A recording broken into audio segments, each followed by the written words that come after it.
മഹാനായ നബിയുനാ റസൂലുള്ളാഹി സ്വല്ലല്ലാഹു അലൈഹി വസല്ലമ തങ്ങളെ ഗർഭം ധരിച്ച ഉടനെ പ്രസവിക്കപ്പെടുന്നതിന് മുമ്പ് തന്നെ മരണപ്പെട്ടു പോയല്ലോ ലോകത്തോട്. ഭർത്താവാണ് സ്വാന്തനിപ്പിക്കേണ്ട പ്രധാനയാൾ. ഗൾഫുകാർ ചിലരെങ്കിലും അവിടെ ഉണ്ടാകുമല്ലോ.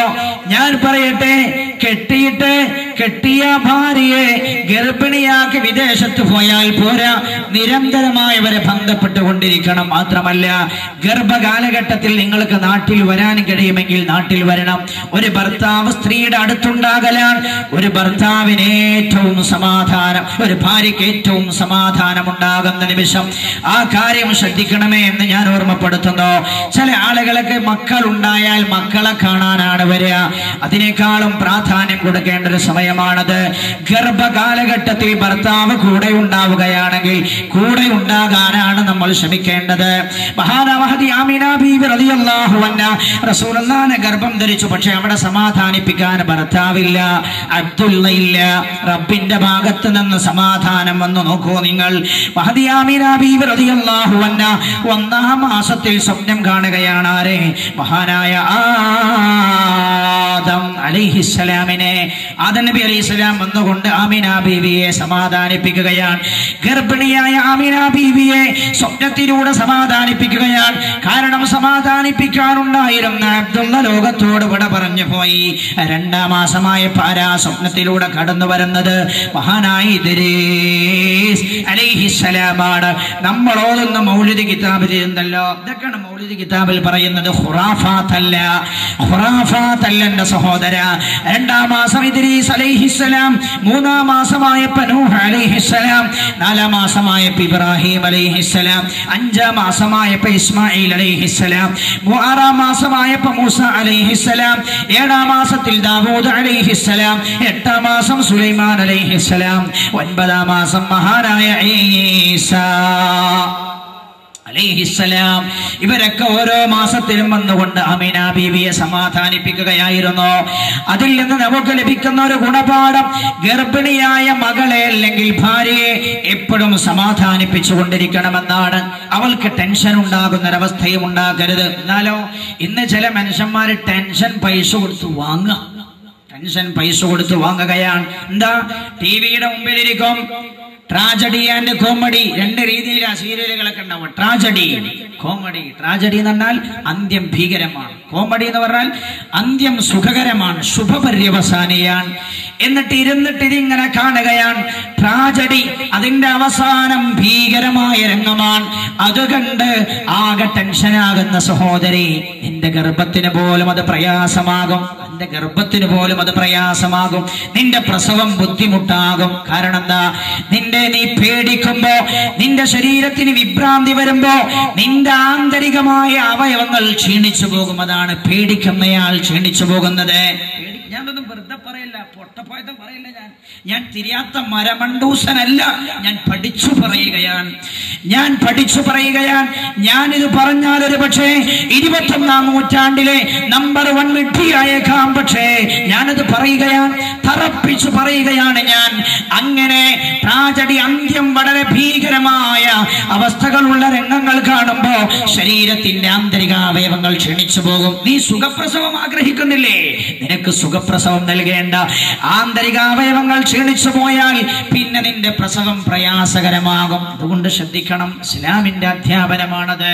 അല്ലാഹു സുബ്ഹാനഹു വ തആല അല്ലാഹുവിന്റെ ഹബീബിന്റെ അധ്യാപനങ്ങൾ ജീവിതത്തിൽ പകർത്താൻ തൗഫീഖ് നൽകുമാറാകട്ടെ. മഹാനായ അതേപോലെ ശാസ്ത്രം പറയുന്ന മറ്റൊരു കാര്യം, ഗർഭിണിയായാൽ ആദ്യത്തെ 3 മാസം ഒന്ന് ശ്രദ്ധിക്കണം. പിന്നെ അവൾ ജോലി ചെയ്തുകൊണ്ടേ ഇരിക്കണം. എക്സസൈസുകൾ വേണമെന്നാണ്. ഏത് എക്സസൈസ് അറിയാം? പണ്ടൊക്കെ ചെറുപ്പത്തിലൊക്കെ എനിക്ക് ഓർമ്മയുണ്ട്. ഇപ്പൊ ഒന്നും പലയില്ല മനസ്സിലാവില്ല. നിങ്ങൾക്ക് മനസ്സിലാവുമെന്ന് അറിയില്ല. ഈ പലകയില്ലേ നിലത്തി ഇരിക്കണ, ഭക്ഷണം കഴിക്കാൻ ഇരിക്കണ നിലത്തല്ലേ അല്ലേ? അതിനെന്താ നിങ്ങൾ പറയല്? ഇരിക്കണ പാത്രം പലയിലിരിക്കും. ആ പലയിലിരിക്കുന്ന ഇരുത്തമാണ് സുഖപ്രസവം ആഗ്രഹിക്കുന്ന സ്ത്രീക്ക് നല്ലത് എന്ന വൈദ്യശാസ്ത്രം. അത് പ്രസവം എളുപ്പാക്കുന്നതാണ്. അല്ലാതെയുള്ള ഈ കസേരയിലൊക്കെ ഉള്ള ദീർഘമായ ഇരുത്തം സ്ത്രീകളുടെ പ്രസവത്തിന് ബുദ്ധിമുട്ടുണ്ടാക്കും. നിസ്കാരത്തിലെ സുജൂദ് പ്രസവം എളുപ്പമാകാൻ ഏറ്റവും നല്ല എക്സസൈസാണ്. എന്നാലോ ഡോക്ടർമാരുടെ അടുത്ത് പോയിട്ട് ഡോക്ടർമാരെ പറയും, കുറച്ചൊക്കെ ഒന്ന് ശ്രദ്ധിക്കണമെന്ന് പറഞ്ഞാൽ നമ്മൾ ആദ്യം ശ്രദ്ധിക്കുക നിസ്കാരത്തിന്റെ കാര്യമാണ്. നിസ്കാരം പിന്നെ ഉണ്ടാവില്ല, നിസ്കാരമുണ്ടാവുകയില്ല. സഹോദരി, നിന്റെ മേൽ റബ്ബിന്റെ ലഅനത്തുണ്ടാകും. ആ ലഅനത്ത് ഗർഭസ്ഥ ശിശുവിനെ ബാധിക്കും. കുട്ടി നന്നാവുകയില്ല. വളരെ പ്രധാനമാണിതൊക്കെ. ഞാൻ ഊന്നി പറയാൻ കാരണം ഇതൊക്കെ ശ്രദ്ധിക്കുവാനാണ്. നിസ്കാരം നല്ല എക്സസൈസ് ആണ്. 3 മാസം കഴിഞ്ഞാൽ പിന്നെ 5-6 മാസം കഴിഞ്ഞാൽ പിന്നെ നല്ലപോലെ നടക്കുകയും അതേപോലെ വീട്ടു ജോലിയൊക്കെ ചെയ്യുന്നത് പ്രസവം എളുപ്പമാകാൻ നന്നാവും. ആ കൂട്ടത്തിൽപ്പെട്ടതാണ് നിസ്കാരം. അല്ലാഹു സുബ്ഹാനഹു വ തആല നമ്മുടെ കൂട്ടത്തിൽ ഗർഭിണികൾ ഉണ്ടെങ്കിൽ അല്ലാഹു അവർക്ക് സുഖപ്രസവം നൽകി അനുഗ്രഹിക്കുമാറാകട്ടെ. പ്രസവിക്കേണ്ടത് എവിടെ വെച്ചാണ്? പ്രസവിക്കുന്ന സാഹചര്യം പോലും കുട്ടിയിൽ സ്വാധീനമുണ്ടാക്കും. ശ്രദ്ധിക്കണം. പ്രസവിക്കുന്ന സമയവും സാഹചര്യവും നല്ലതാണെങ്കിൽ അത് ഈ കുട്ടി നന്നാകാനിട വരും. അതായത് പരിശുദ്ധ ഖുർആൻ പാരായണങ്ങളുള്ള, സ്വലാത്തുകളുള്ള, മഹാന്മാരുടെ മദ്ഹ് പറയുന്ന അന്തരീക്ഷത്തിലാണ് കുട്ടി ജനിച്ചു വീഴുന്നതെങ്കിൽ അത് കുട്ടിയിൽ സ്വാധീനം ഉണ്ടാക്കും. ഇന്ന് നമ്മുടെ സഹോദരിമാരുടെ പ്രസവം അധികവും നടക്കുന്ന ഹോസ്പിറ്റലുകളിൽ വെച്ചാണ്. ഹോസ്പിറ്റലുകളുടെ കോലാഹലങ്ങളിലാണ്. ആ കോലാഹലങ്ങളിൽ കുട്ടി പേടിച്ചു പോകാനുള്ള സാധ്യതയുണ്ട്. ഒരു കുട്ടി ഒരാൾ പ്രസവിക്കുമ്പോൾ അതിന്റെ തൊട്ടടുത്ത് വേറെ പ്രസവം നടക്കുകയാണ്. ഒരു കുട്ടി പ്രസവിച്ചു വീഴുമ്പോ ആദ്യമായ കുട്ടി സമാധാനത്തിന്റെ വാക്ക് കേൾക്കേണ്ടതിന് പകരം തൊട്ടപ്പുറത്ത് പ്രസവിക്കുന്ന സ്ത്രീയുടെ അട്ടഹാസമാണ് ആ കുഞ്ഞ് കേൾക്കുന്നത്. അവന്റെ ശരീരത്തിൽ അത് ദുസ്വാധീനമുണ്ടാക്കും. വൈദ്യശാസ്ത്രമാണ് ഈ പറയുന്നത്. അല്ലാഹുവിന്റെ പ്രവാചകൻ നബിയുനാ മുഹമ്മദ് മുസ്തഫ സല്ലല്ലാഹു അലൈഹി വസല്ലമ തങ്ങൾ പഠിപ്പിക്കുന്നു, കുട്ടി ജനിച്ചു വീഴുന്ന സാഹചര്യം പോലും ആ കുട്ടിയിൽ സ്വാധീനമുണ്ടാക്കും. അങ്ങനെ ഒരു കുഞ്ഞതാ ജനിക്കുകയാണ്. കുഞ്ഞ് ജനിച്ചാൽ ആദ്യം ചെയ്യേണ്ടത് എന്താണെന്ന് എന്റെ സഹോദര ശ്രദ്ധിക്കണം. കുഞ്ഞ് ജനിച്ചാൽ ആദ്യം ചെയ്യേണ്ടത് ആ കുഞ്ഞിയുടെ വലത് ചെവിയിൽ ബാങ്കും ഇടത് ചെവിയിൽ ഇഖാമത്തും കൊടുക്കണമെന്ന് ഹബീബായ നബിയുനാ മുഹമ്മദ് മുസ്തഫ സല്ലല്ലാഹു അലൈഹി വസല്ലം അതാണ് ചെയ്യേണ്ടത്. ഒരു കുട്ടി ഭൂമിയിലേക്ക് ജനിച്ചു വീണാൽ ആദ്യം നിർവഹിക്കേണ്ട കർമ്മം അതാണ്. വളരെ ശ്രദ്ധിക്കണം എന്റെ സഹോദരിമാരെ. പലപ്പോഴും പ്രസവ വാർഡിൽ അവരോടൊപ്പം പോകാറുള്ളത് സ്ത്രീകളാണല്ലോ. നമ്മൾ സാധാരണഗതിയിൽ അതിന്റെ സമയം കഴിഞ്ഞ് ബാങ്ക് കൊടുത്തിട്ട് ഒരു കാര്യവുമില്ല. അത് കുട്ടിയിൽ ഒരു സ്വാധീനവും ഉണ്ടാക്കുകയില്ല. ഒരു കുഞ്ഞു ഭൂമിയിലേക്ക് ജനിച്ചു വീണാൽ ആദ്യം കേൾക്കേണ്ടത് അല്ലാഹുവിന്റെ വചനമാണ്. അല്ലാഹു അക്ബർ, അല്ലാഹു അക്ബർ, അല്ലാഹു അക്ബർ, അല്ലാഹു അക്ബർ. വലത് ചെവിയിൽ ബാങ്ക് കേൾക്കണം, ഇടത് ചെവിയിൽ ഇഖാമത്ത് കേൾപ്പിക്കണം. അവനെ ഹബീബായ നബിയുനാ റസൂലുള്ളാഹി.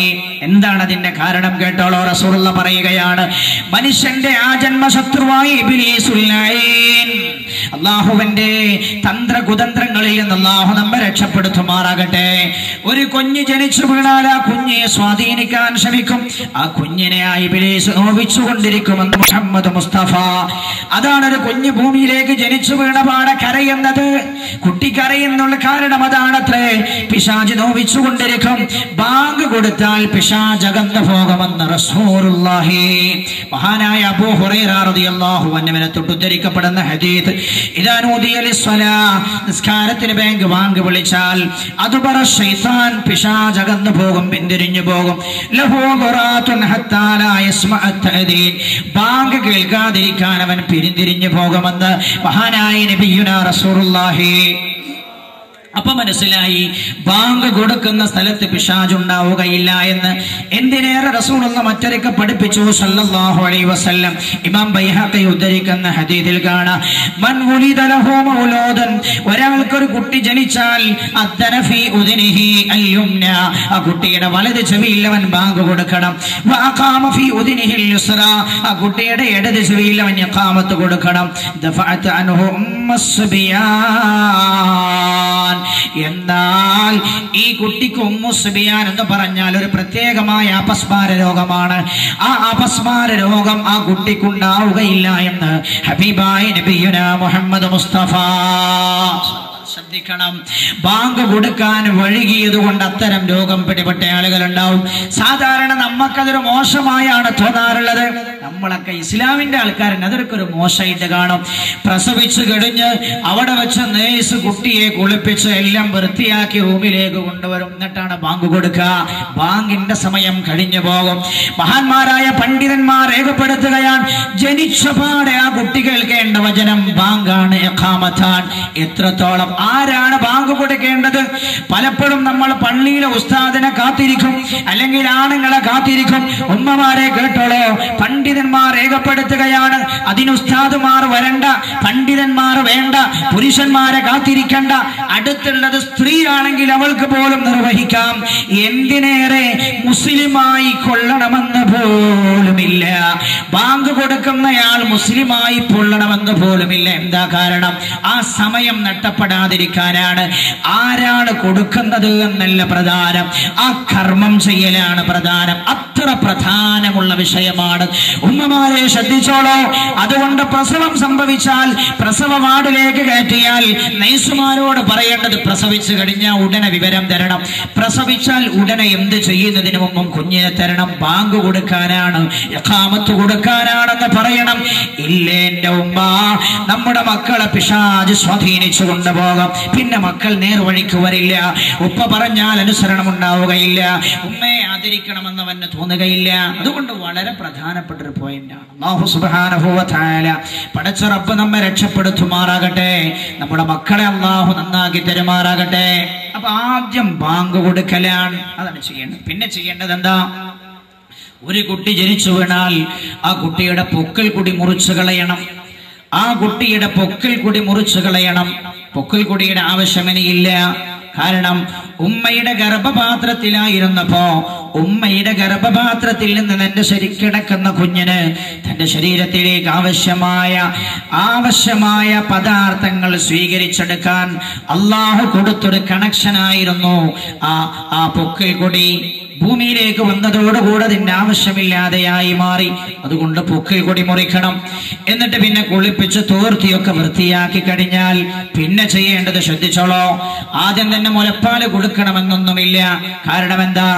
ഒരു കുഞ്ഞ് ഭൂമിയിലേക്ക് ജനിച്ചു വീണാൽ 8 മണിക്കൂർ ഒന്നും കഴിക്കാതെ പിടിച്ചു നിൽക്കാനുള്ള ആരോഗ്യവുമായിട്ടാണ് ഒരു കുഞ്ഞ് ഭൂമിയിലേക്ക് ജനിച്ചു വീഴുന്നത്. 8 മണിക്കൂർ ഒരു കുട്ടിക്ക് പിന്നെ ഒന്നും ആവശ്യമുണ്ടാവില്ല. 8 മണിക്കൂർ ആ കുഞ്ഞിനെ പിടിച്ചു നിൽക്കാൻ കഴിയും. എന്താ ചെയ്യേണ്ടത്? പൊക്കിൾ കൊടി മുറിച്ച് കുളിപ്പിച്ചു വൃത്തിയാക്കി കഴിഞ്ഞാൽ പിന്നെ ചെയ്യേണ്ടത് ആ കുഞ്ഞിന് മധുരം കൊടുക്കണം. കുഞ്ഞിന് മധുരം കൊടുക്കുകയാണ് പിന്നെ ചെയ്യേണ്ടത്. മാത്രമല്ല, ബാങ്കിന്റെ കൂടെ ഞാൻ ബാങ്ക് കൊടുക്കുന്ന കാര്യം പറഞ്ഞല്ലോ. ബാങ്ക് മാത്രമല്ല, മഹാന്മാരായ പണ്ഡിതന്മാർ പറയുന്നു, ബാങ്ക് കൊടുക്കുന്നതോടൊപ്പം തന്നെ ആ കുഞ്ഞിന്റെ ചെവികൾക്ക് അടുത്ത് വെച്ചുകൊണ്ട് എന്ന ആയത്തോതൽ സുന്നത്താണ്. മാത്രമല്ല, സൂറത്തുൽ ഇഖ്ലാസ്, ഖുൽ ഹുവല്ലാഹു ഓതൽ നല്ലതാണ്. സൂറത്തുൽ ഖദർ, ഇന്ന അൻസൽനാഹു ഫീ ലൈലത്തുൽ ഖദർ വമാ അദ്റാക മാ ലൈലത്തുൽ ഖദർ എന്ന് തുടങ്ങുന്ന ആ സൂറത്ത് ഓതലും നല്ലതാണ്. മഹാന്മാർ രേഖപ്പെടുത്തുന്നുണ്ട്. അതേപോലെ അത് കഴിഞ്ഞാൽ പിന്നെ നമ്മൾ ചെയ്യേണ്ടത്, നേരത്തെ പറഞ്ഞ പോലെ കുളിപ്പിച്ച് വൃത്തിയാക്കി റൂമിൽ കൊണ്ടുവന്നാൽ നമ്മൾ ചെയ്യേണ്ടത് ആദ്യമായി മധുരം നൽകാൻ ശ്രമിക്കണം. കുഞ്ഞിന് മധുരം നൽകണം. മധുരം നൽകേണ്ടത് എന്താണ്? ശ്രദ്ധിച്ചോളൂ. മധുരമാണ് നൽകേണ്ടത്. മധുരമാണ് നൽകേണ്ടത്. മധുരമാണ് നൽകേണ്ടത്. റസൂലുള്ള നൽകിയത് എന്താ? ചില ആളുകളൊക്കെ സംസം കൊടുക്കുന്നത് കാണാം. സംസമല്ല അവിടെ നൽകേണ്ടത്. റസൂലുള്ളാഹിന്റെ സുന്നത്ത് മധുരം നൽകലാണ്. മഹാനായ നബിയുനാ മുഹമ്മദ് മുസ്തഫ സല്ലല്ലാഹു അലൈഹി വസല്ലം തങ്ങൾ പഠിപ്പിച്ചത് മധുരം നൽകി കുഞ്ഞിനെ സ്വീകരിക്കുവാനാണ്. റസൂലുള്ള ഒരു ഹദീസ് ഉദ്ധരിക്കട്ടെ ഞാൻ. അസ്മാ ബീവി റളിയല്ലാഹു അൻഹ ബിൻതി അബൂബക്കർ റളിയല്ലാഹു അൻ, അബൂബക്കർ റളിയല്ലാഹു അൻഹുവിന്റെ മകളായ അസ്മാ റളിയല്ലാഹു അൻഹ മഹദി ആയിഷ ബീവി റളിയല്ലാഹു അൻഹയുടെ സഹോദരിയാണ്. അന്നഹാ ഹമലത് ബി അബ്ദുല്ലാഹി ഇബ്നു സുബൈർ. മഹദി പറയുകയാണ്, ഞാൻ അബ്ദുല്ലാഹി ഇബ്നു സുബൈർ റളിയല്ലാഹു അൻഹുവിനെ ഗർഭം ധരിച്ചിരിക്കുകയാണ്. ഖാലത്ത് ഫഖറജത്. ആ ഘട്ടം മഹദി പറയാണ്, ആ ഘട്ടത്തിലാണ് മദീനയിലേക്കുള്ള ഹിജ്റ ഉണ്ടാകുന്നത്. അപ്പൊ ഞാനും റസൂലുള്ളാഹിന്റെ കൂടെ ഹിജ്റ പോയി. ഫഅതൈതുൽ മദീന, അങ്ങനെ ഞാൻ മദീനയിൽ ചെന്നു. ഫനസൽതു ബിഖുബാ, അങ്ങനെ ഖുബ എന്ന് പറയുന്ന സ്ഥലത്ത് ഞങ്ങൾ ഇറങ്ങി താമസിച്ചു. ഫവലത്തു ബിഹാ, അവിടെ വെച്ച് ഞാൻ അബ്ദുല്ലാഹി ഇബ്നു സുബൈറിനെ പ്രസവിച്ചു. ثم اتيت به رسول الله صلى الله عليه وسلم, പ്രസവിച്ചപ്പോൾ ഞാൻ എൻ്റെ കുഞ്ഞിനെയുമായി റസൂലുള്ളാഹിന്റെ അടുത്തേക്ക് പോയി. ഫവളഅതുഹു ഫീ ഹിജ്രിഹി, ഞാൻ എൻ്റെ കുഞ്ഞിനെ റസൂലുള്ളാഹിന്റെ മടിയിൽ വെച്ചു കൊടുത്തു. റസൂലുള്ളാഹിന്റെ മടിയിൽ വെച്ചു. ഞാൻ പ്രസവിച്ചു, കുഞ്ഞിനെയുമായി റസൂലുള്ളാഹിന്റെ അടുത്തേക്ക് പോയി. കുഞ്ഞിനെ റസൂലുള്ളാഹിന്റെ മടിയിൽ ഞാൻ വെച്ചു കൊടുത്തു. ثم دعا بتمرة, അപ്പോൾ റസൂലുള്ള ഒരു കാരക്ക, ഒരു ഈത്തപ്പഴം കൊണ്ടുവരാൻ വേണ്ടി പറഞ്ഞു. فملأها, റസൂലുള്ള അത് ചവച്ചു. ثم تفل في فيه, പിന്നെ എന്റെ അതിൽ തുപ്പൽ പുരട്ടി റസൂലുള്ള. എന്നിട്ട് എന്റെ കുഞ്ഞിന്റെ വായിൽ റസൂലുള്ള അത് വെച്ചു കൊടുത്തു സല്ലല്ലാഹു അലൈഹി വസല്ലം. മഹദി പറയുകയാണ്, ഫകാന അവ്വലു ശൈഇൻ ദഖല ജൗഫഹു റീഖു റസൂലില്ലാഹി സല്ലല്ലാഹു അലൈഹി വസല്ലം. എന്റെ അബ്ദുല്ലാഹി ഇബ്നു സുബൈറിന്റെ ശരീരത്തിൽ ആദ്യം പ്രവേശിച്ചത് റസൂലുള്ളാഹിന്റെ ഉമ്മദീരാണെന്ന് മഹദി അസ്മാ റളിയല്ലാഹു അൻഹാ. അപ്പൊ ചെയ്യേണ്ടത് മധുരം കൊടുക്കണം. അതിനേറ്റവും നല്ലത് ഈത്തപ്പഴമാണ്. ഈത്തപ്പഴം കിട്ടുന്നില്ല എങ്കിൽ കാരക്കയാണ്. കാരക്ക ഇല്ലെങ്കിൽ പിന്നെ തേനാണ്. തേൻ നല്ലതാണ്. അല്ലെങ്കിൽ മധുരമുള്ള എന്തൊന്നായാലും തിരക്കടില്ല. മധുരമുള്ള വസ്തുവാണ് ജനിച്ചു വീഴുന്ന കുഞ്ഞിന് കൊടുക്കേണ്ടത്. അത് കൊടുക്കുമ്പോ തന്നെ മഹാന്മാരായ ആളുകൾ കൊടുക്കൽ നല്ലതാണ്. അതും മഹാന്മാരായ ആളുകളുടെ ഉമ്മുനീരുമായി ചേർത്തി കൊടുക്കൽ നല്ലതാണ്. അത് ഈ കുട്ടിയിൽ സ്വാധീനമുണ്ടാക്കും. മഹാന്മാരുമായി ഒരു കണക്ഷൻ ഉണ്ടാക്കലാണത്. ആദ്യമായി തന്നെ ഒരു കണക്ഷൻ ഉണ്ടാക്കലാണ്. ജനിച്ചു വീണപ്പോ തന്നെ ഒരു കണക്ഷൻ ഉണ്ടാക്കി. എന്താണ് ആ കണക്ഷൻ? അല്ലാഹു അക്ബർ അല്ലാഹു അക്ബർ അല്ലാഹു അക്ബർ അല്ലാഹു അക്ബർ അഷ്ഹദു അല്ലാ ഇലാഹ ഇല്ലല്ലാഹ് അഷ്ഹദു അല്ലാ ഇലാഹ ഇല്ലല്ലാഹ് അഷ്ഹദു അന്ന മുഹമ്മദർ റസൂലുള്ളാഹ് അഷ്ഹദു അന്ന മുഹമ്മദർ റസൂലുള്ളാഹ്. ആദ്യം അല്ലാഹുമായുള്ള കണക്ഷൻ പറഞ്ഞു കൊടുത്തു. ആ കണക്ഷനിലേക്ക് ക്ഷണിക്കുന്ന റസൂലുള്ളാഹിനെ കുറിച്ച് പറഞ്ഞു കൊടുത്തു സല്ലല്ലാഹു അലൈഹി വസല്ലം. പിന്നെ ആ വഴിയിൽ ഒരുമിച്ച മുഴുവൻ സ്വാലിഹീങ്ങളായ ആളുകളുടെയും സ്വാധീനം അവരിൽ ഉണ്ടാകാൻ സ്വാലിഹായ മനുഷ്യന്റെ ഉമനീരുമായി ചേർത്തി നൽകുന്നത് നല്ലതാണെന്ന് മുഹമ്മദുർ റസൂലുള്ളാഹ് സല്ലല്ലാഹു അലൈഹി വസല്ലം. ഇവിടെ ഉണ്ടല്ലോ, ഞാൻ ഇടയ്ക്കൊരു കാര്യം പറഞ്ഞോട്ടെ. ഈ കേസറ്റ് ഇങ്ങനെ പിടിക്കുന്നതുകൊണ്ട് വേറെ വിഷയത്തിൽക്കൊന്നും കയറാൻ പറ്റുന്നില്ല. എന്നാലും ഞാൻ ഇടയ്ക്കൊരു കാര്യം പറഞ്ഞോട്ടെ. വേണ്ടെങ്കിൽ ഇത് ഇടയ്ക്ക് വെച്ച് കളഞ്ഞേക്കണ്ടി, പക്ഷെ ഈ സദസ്സിന് ഇത് ആവശ്യം. ഞാൻ പറഞ്ഞോട്ടെ. ചില ആൾക്കാർ പറയല്ലേ മന്ത്രം തെറ്റാണ്, മന്ത്രിക്കരുത്. എന്താ മന്ത്രിച്ചിട്ട് അതിൽക്ക് ഇങ്ങനെ ഊതാണ്. ഊതാൻ പറ്റൂലല്ലോ, ഊതാൻ പറ്റൂലല്ലോ. രോഗാണ് വരികയല്ലേ. നീ ഹദീസൊന്നും കണ്ടില്ലേ? നീ ഹദീസൊന്നും വായിച്ചില്ലേ? റസൂലുള്ളാഹിയാണ് പറയുന്നത്, ഉമുനീര് ചേർത്താണ് കുഞ്ഞിന് നൽകേണ്ടതെന്ന് ഹബീബായ നബിയുനാ മുഹമ്മദ് മുസ്തഫ. സ്വാലിഹായ മനുഷ്യന്റെ ഉമുനീർ അത് കുട്ടിയിൽ സ്വാധീനമുണ്ടാക്കും. ഞാൻ ഇടയ്ക്കതൊന്ന് ഓർമ്മിപ്പിച്ചു എന്നേ ഉള്ളൂ. അല്ലാഹു സുബ്ഹാനഹു വ തആല റസൂലുള്ളാഹിന്റെ മാർഗം പിൻപറ്റാൻ തൗഫീഖ് നൽകട്ടെ. നൽകേണ്ടതാരാണ്? പുരുഷനായ നല്ല സ്വാലിഹായ പുരുഷൻ നൽകലാണ് നല്ലത്. ഇനി പുരുഷനില്ലേ, സ്വാലിഹത്തായ നിസ്കാരം തീരെ കളയാത്ത, ഖുർആനുമായി ഭേദ്യമായ ബന്ധമുള്ള, കളവ് പറയാത്ത, സംശുദ്ധമായ നാവിന്റെ ഉടമയായ സ്ത്രീ ഉണ്ടെങ്കിൽ സ്വാലിഹത്തായ സ്ത്രീക്കും നൽകാവുന്നതാണ്. ഹറാമായ പണം കൊണ്ട് വാങ്ങിയ ഭക്ഷണം നൽകരുത്, ശ്രദ്ധിക്കണം. പലിശക്കാരനാവണവൻ കുട്ടി ജനിച്ചെന്നറിഞ്ഞപ്പോ ആ പലിശയുടെ പണമെടുത്താണ് അവൻ കാരക്ക വാങ്ങിയത്, ഈത്തപ്പഴം വാങ്ങിയത്. ആ കാരക്കയാണ് കുട്ടിക്ക് ആദ്യമായി മധുരം കൊടുത്തത്. എന്നാൽ ആ കുട്ടിയിൽ അത് ദുസ്വാധീനം ഉണ്ടാക്കും എന്റെ സഹോദര. ഹറാമായ ഭക്ഷണമാണ് കുഞ്ഞിന്റെ ശരീരത്തിലേക്ക് ആദ്യമായി ചെല്ലുന്നതെങ്കിൽ അല്ലാഹു സുബ്ഹാനഹു വ തആല ഹലാലായി ജോലി ചെയ്യുകയും ഹലാലായി ഭക്ഷിക്കുകയും ഭക്ഷിപ്പിക്കുകയും ചെയ്യുന്നവരിൽ അല്ലാഹു നമ്മെ ഉൾപ്പെടുത്തുമാറാകട്ടെ. ആനായി നബിയുനാ റസൂലുള്ളാഹി സല്ലല്ലാഹു അലൈഹി വസല്ലം. ഞാൻ ഓരോ പോയിന്റും പറഞ്ഞു കടന്നു പോവുകയാണ്. റസൂലുള്ളാഹി പറയുകയാണ്, അടുത്തതായി നമ്മൾ ചെയ്യേണ്ടത് 7ാമത്തെ ദിവസമാണ്. പിന്നെ ചെയ്യാനുള്ള പ്രധാനമായ കർമ്മങ്ങൾ. കുട്ടി ജനിച്ചു കഴിഞ്ഞോ 7ാമത്തെ ദിവസം ചെയ്യേണ്ട ഒരു കാര്യം, ആ കുട്ടിക്ക് പേരിടൽ സുന്നത്താണ്. 7ാമത്തെ ദിവസം കുട്ടിക്ക് പേരിടൽ കർമ്മം നിർവഹിക്കാവുന്നതാണ്. കുട്ടിക്ക് പേരിടണം. പേരിടുമ്പോ ശ്രദ്ധിക്കേണ്ടത് നല്ല പേരാണ് ഇടേണ്ടതെന്ന് ഹബീബായ നബിയുനാ റസൂലുള്ളാഹ് സല്ലല്ലാഹു അലൈഹി വസല്ലം റസൂലുള്ളാഹ് പഠിപ്പിക്കുകയാണ്, ഇന്നകും തുദഊന യൗമൽ ഖിയാമ ബിഅസ്മാഇകും വഅസ്മാഇ ആബാഇകും ഫഅഹ്സിനൂ അസ്മാഅകും. ഖിയാമത്ത് നാളിൽ നിങ്ങൾ വിളിക്കപ്പെടുന്നത് നിങ്ങളുടെയും നിങ്ങളുടെ പിതാക്കളുടെയും പേര് കൂട്ടിയാണ്. ഫഅഹ്സിനൂ അസ്മാഅകും, അതുകൊണ്ട് നിങ്ങൾ നിങ്ങളുടെ പേര് നന്നാക്കണേ എന്ന് ഹബീബായ നബിയുനാ മുഹമ്മദ് മുസ്തഫ സല്ലല്ലാഹു അലൈഹി വസല്ലം സല്ലല്ലാഹു അലൈഹി വസല്ലം. ഇന്ന് തീരെ ശ്രദ്ധയില്ലാത്തൊരു വിഷയമാണ്. ശ്രദ്ധിക്കാറുണ്ട് ഇപ്പൊ മോഡേൺ സ്റ്റൈലിലാ ശ്രദ്ധ. എന്താ, ജനിച്ച കുട്ടിക്ക് പേരിടും ഫാത്തിമ, പിന്നെ പഞ്ചായത്ത് കൊടുക്കാൻ വേറെ പേര് തരയും, വേറെ പേര് തരയും, വേറെ പേരന്വേഷിക്കും. ജനിച്ചപാട് പേരിടും മുഹമ്മദ് എന്ന്. പക്ഷേ അതിന്റെ കൂടെ യഥാർത്ഥ പേര് പിന്നെ തെരയുകയാണ്. പേരിടുമ്പോ ശ്രദ്ധിക്കണം. മുഹമ്മദ്, ഫാത്തിമ ഒക്കെ നല്ല പേരാണ്. റസൂലുള്ളാഹ് പഠിപ്പിച്ചിട്ടുണ്ട് സല്ലല്ലാഹു അലൈഹി വസല്ലം. നല്ല പേരിടണം. നല്ല പേരിന് ആ കുഞ്ഞിന്റെ ജീവിതത്തിൽ സ്വാധീനമുണ്ടെന്നാ റസൂലുള്ളാഹ് പഠിപ്പിക്കുന്നത്. ഒരിക്കൽ മഹാനായ നബിയുനാ റസൂലുള്ളാഹി സല്ലല്ലാഹു അലൈഹി വസല്ലമ തങ്ങൾക്ക് വിശപ്പും ദാഹവും അനുഭവപ്പെട്ടു. റസൂലുള്ളാഹി ഒരൊട്ടകമുണ്ടായിരുന്നു റസൂലുള്ളാഹിന്റെ അടുത്ത്. കൂടെ ഉണ്ടായിരുന്ന ആളുകളോട് പറഞ്ഞു, ആരാണ് ഒട്ടകത്തെ പറന്ന് എനിക്ക് പാല് നൽകുക? എനിക്ക് വല്ലാത്ത വിശപ്പുണ്ട്, ദാഹമുണ്ട്. അപ്പൊ ഒരാൾ ആ കൂട്ടത്തിൽ നിന്ന് എഴുന്നേറ്റ് പറഞ്ഞു, നബിയെ ഞാൻ കറക്കാം. റസൂലുള്ളാഹി ചോദിച്ചു, നിങ്ങളുടെ പേരെന്താണ്? അപ്പൊ അയാൾ പറഞ്ഞു, എന്റെ പേര് മുറ. മുറ മുറ എന്ന് പറഞ്ഞാൽ കഴിപ്പ് എന്നാണ് അതിന്റെ അർത്ഥം. അപ്പൊ റസൂലുള്ളാഹി പറഞ്ഞു, നിങ്ങൾ അവിടെ ഇരിക്കൂ, നിങ്ങൾ കറക്കണ്ട. രണ്ടാമത് വേറെ ഒരാൾ എഴുന്നേറ്റു പാല് കറക്കാൻ വേണ്ടി. അപ്പൊ റസൂലുള്ളാഹി അയാളോട് ചോദിച്ചു, നിങ്ങളുടെ പേരെന്താണ്? അയാളും പറഞ്ഞു, എന്റെ പേര് മുറ. എന്റെ പേരും മുറ തന്നെയാണ്, കയ്പെന്നാണ് ഇതിന്റെ അർത്ഥം. റസൂലുള്ളാഹി പറഞ്ഞു, ഇവിടെ ഇരിക്കൂ, നിങ്ങളും കറക്കണ്ട. മൂന്നാമതൊരാൾ എഴുന്നേറ്റു.